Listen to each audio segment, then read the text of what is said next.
Evolución en la industria textil. A principios del siglo XVIII, la fabricación de tejidos era la rama de la industria que absorbía la mayor cantidad de mano de obra. La preparación del hilo mediante el uso y la rueca y el tejido, realizado con telares manuales, exigía muchas horas de trabajo para elaborar una pieza de tela.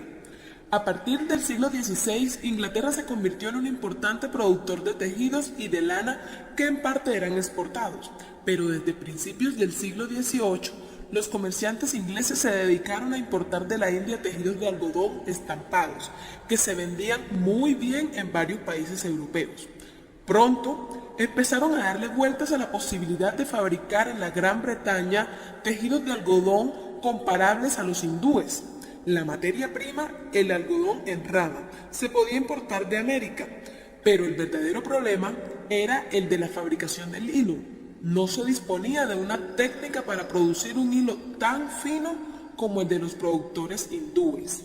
Dado que el viejo sistema artesano no servía para fabricar el hilo de algodón que se precisaba, a partir del año 1760 se empezaron a ofrecer premios a quienes inventaran un mecanismo que permitiera fabricar mucho hilo de algodón en poco tiempo.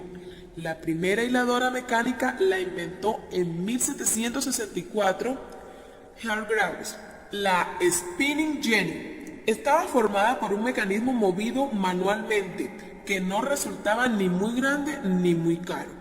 Las primeras Spinning Jenny que funcionaron en la Gran Bretaña solo tenían 8 usos. La mujer que hilaba a mano no podía mover el uso. Para manejar una Spinning Jenny bastaba el trabajo de un solo hombre ayudado por 3 o 4 niños.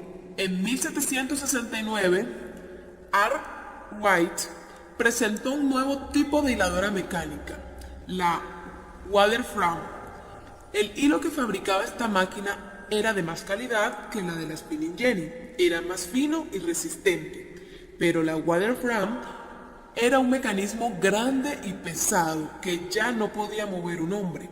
Para accionar la Waterframe se empezó por utilizar una fuerza hidráulica de los ríos, pero a partir de 1785 ya se le empezó a aplicar la máquina de vapor.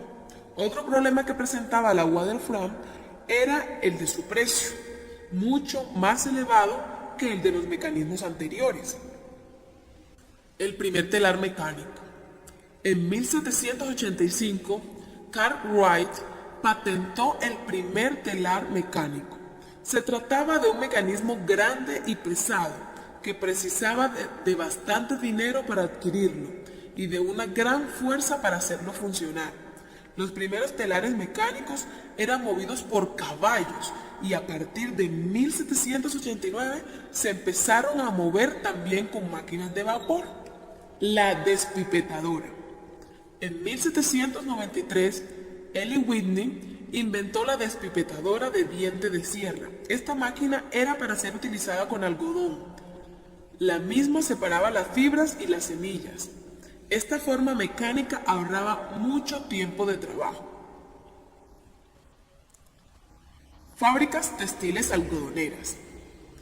Hacia el año 1800, trabajaban en las fábricas textiles algodoneras de Gran Bretaña unas 100.000 personas en hilados y 250.000 en los tejidos. A principios del siglo XIX, el 40% de las explotaciones inglesas eran tejidos. El ferrocarril.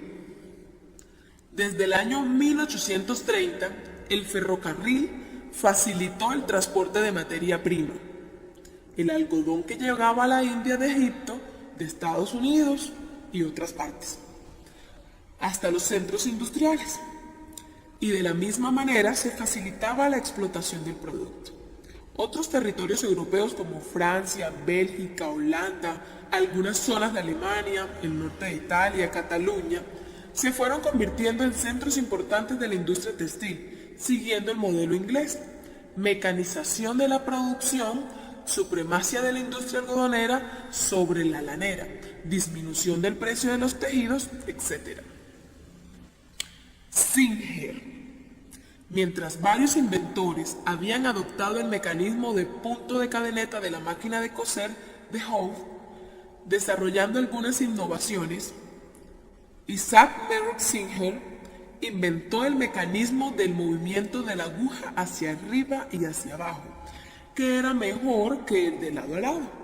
El mecanismo de la aguja era movida por un pedal en vez de una manivela. Hablemos un poco de la actualidad. En la actualidad, el avance de la tecnología ha ayudado a la industria textil incorporando tejidos sintéticos, facilitando la transportación de material, creando nuevas máquinas con manejo de ordenadores para la eficacia, optimizando materias primas y tiempo de confección, así como el avance de estudios para la especialización de personas en el diseño de modas y textil.